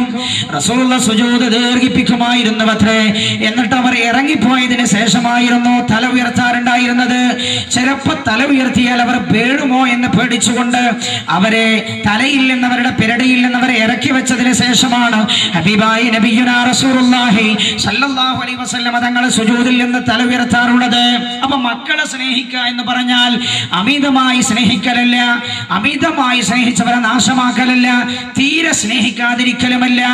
അത് അറിഞ്ഞു മനസ്സിലാക്കി മക്കളോട് പെരുമാറിയവരെ മര്യാദ പഠിപ്പിക്കണം. അതിൽ പ്രധാനമായ പങ്ക് സ്ത്രീകൾക്കാണ്, സഹോദരിമാർക്കാണ്. അതാണ് ഞാൻ പറഞ്ഞത്, ഉമ്മമാരെ നിങ്ങൾ നന്നായെങ്കിലേ തലമുറ നന്നാവൂ, നിങ്ങൾ നന്നായെങ്കിലേ തലമുറ നന്നാവൂ. നിങ്ങൾ തെറ്റിന്റെ കൂമ്പാരങ്ങളാണെങ്കിൽ നിങ്ങളുടെ മക്കൾ തോന്നിവാസത്തിന്റെ കൂമ്പാരങ്ങളാകും. പരിശുദ്ധ ഖുർആൻ 2 സഹോദരിമാരെ പരിചയപ്പെടുത്തിയല്ലോ. ഞാൻ അവസാനിപ്പിക്കുകയാണ്, ഇത് പറഞ്ഞു ഞാൻ അവസാനിപ്പിക്കുന്നു. 2 സഹോദരിമാരെ പരിചയപ്പെടുത്തി. ആരാണെന്ന്? ഒന്ന് മഹാനായ നൂഹ് നബി അലൈഹിസ്സലാത്തു വസ്സലാമിന്റെ ഭാര്യയാണ്. പരിശുദ്ധ ഖുർആൻ അല്ലാഹു നമ്മെ പഠിപ്പിക്കുകയാണ്. അല്ലാഹു സുബ്ഹാനഹു വ തആല മോശം സഹോദരിമാർക്ക് അല്ലാഹു ഉദാഹരണമായി പറഞ്ഞു കൊടുത്തത് നൂഹ് നബി അലൈഹിസ്സലാത്തു വസ്സലാമിന്റെ ഭാര്യയാണ്. പരിശുദ്ധ ഖുർആൻ തന്നെ നമുക്ക് ആ മാതൃക പറഞ്ഞു തരുന്നുണ്ട്. യാ അയ്യുഹല്ലദീന, പരിശുദ്ധ ഖുർആനിൽ അല്ലാഹു പറഞ്ഞു, അല്ലാഹു സുബ്ഹാനഹു വ തആല ദറബല്ലാഹു മതലൻ ലില്ലദീന കഫറു ഇംറഅതനൂഹ്, സത്യനിഷേധികളായ മോശം ആളുകൾക്ക് അല്ലാഹു ഉദാഹരണമായി പറഞ്ഞു കൊടുത്തത് നൂഹ് നബി അലൈഹിസ്സലാമിന്റെ ഭാര്യയാണ്. നൂഹ് നബി അലൈഹിസ്സലാമിന്റെ ഭാര്യ മോശമായത് കാരണമാണ് കനാൻ മോശമായത്. അല്ലാഹു സുബ്ഹാനഹു വ തആലയുടെ കൽപ്പന പ്രകാരം ധിക്കാരികളായ ജനങ്ങളെ നശിപ്പിക്കാൻ വേണ്ടി അല്ലാഹുവിനോട് ദുആ ചെയ്തു. വെള്ളപ്പൊക്കം ഉണ്ടായല്ലോ, റബ്ബിന്റെ കൽപ്പന പ്രകാരം കപ്പലോട്ടിയല്ലോ വെള്ളത്തിലൂടെ. ആ സമയത്താണ് കനാൻ എന്ന തന്റെ മകനെ നൂഹ് നബി അലൈഹിസ്സലാം കണ്ടത്. വാപ്പ നന്നായതുകൊണ്ട് മക്കൾ നന്നായിക്കൊള്ളണമെന്നില്ല. ഉമ്മമാരെ, ഈ വിഷയം ഞാൻ നിങ്ങളുടെ കയ്യിൽ സമർപ്പിക്കുകയാണ്. പ്രത്യേകിച്ച് ഈ കാലഘട്ടത്തിൽ വിദേശത്തേക്ക് പോകുന്ന പുരുഷന്മാർ വർദ്ധിച്ചിരിക്കുന്ന കാലഘട്ടത്തിൽ ഉപജീവനത്തിന് വേണ്ടി നിങ്ങളുടെ കയ്യിലാണ് ഇത്. മഹാനായ നൂഹ് നബി അലൈഹിസ്സലാം വെള്ളപ്പൊക്കത്തിൽ മുങ്ങിത്തായെന്ന കനാനെ കണ്ടപ്പോ പറഞ്ഞു, കനാനെ ഇങ്ങ് കയറിക്കോ കപ്പലിലേക്ക്. അപ്പൊ മകൻ പറഞ്ഞു, ഉത്താ വേണ്ട,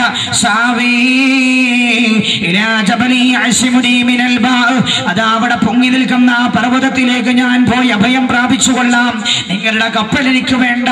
നൂഹ് നബി അലൈഹിസ്സലാം പറഞ്ഞു, മോനെ ഇല്ല, ഇന്ന് ഈ കപ്പലല്ലാതെ രക്ഷപ്പെടാൻ വേറെ വഴിയില്ല, അതുകൊണ്ട് ഇങ്ങോട്ട് കയറിക്കോളോ. ആ മകൻ അംഗീകരിച്ചില്ല. നൂഹ് നബി അലൈഹിസ്സലാമിന്റെ കൺമുമ്പിൽ വെച്ച് മകൻ വെള്ളത്തിൽ മുങ്ങി ചത്തുപോവുകയാണ്, ജീവഹാനി സംഭവിക്കുകയാണ്. പരിശുദ്ധ ഖുർആൻ സൂചിപ്പിക്കുകയാണ്, ഈ കനാൻ മോശമാകാൻ കാരണമായത് നൂഹ് നബി അലൈഹിസ്സലാമിന്റെ ഭാര്യ മോശമായതുകൊണ്ടാണ്. നാം നമ്മെ സമർപ്പിക്കേണ്ടത് റബ്ബിനാണ്. അള്ളാഹുവിന്റെ നിയമങ്ങളും വിധിവിലക്കുകളുമാണ് നമ്മൾ അനുസരിക്കേണ്ടത്. അതെന്തൊക്കെയാണ് എന്നാണ് ഇനിയുള്ള ദിവസങ്ങളിലെ ചർച്ചകൾ. സുബ്ഹാനഹു വ തആല അള്ളാഹുവിന്റെ മാർഗം അനുധാവനം ചെയ്ത് ജീവിക്കാൻ അള്ളാഹു തൗഫീഖ് നൽകുമാറാകട്ടെ.